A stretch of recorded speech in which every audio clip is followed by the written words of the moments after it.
What's up everyone, welcome back to the channel. In this video I will be showing you how to type the mid dot. So let's get started.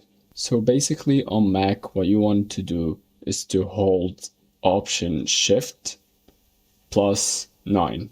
So you have to press on Option, then Shift, and then 9.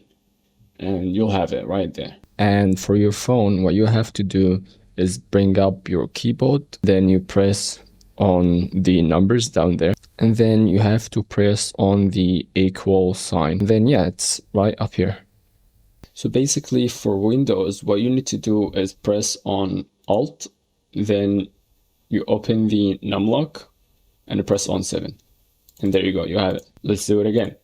You press on Alt, and if you have your numlock already locked in, you don't need to do it again, but you press on Alt and then 7 right away. Yeah, that's it. Thank you guys for watching the video. I hope it helps you guys, and cheers.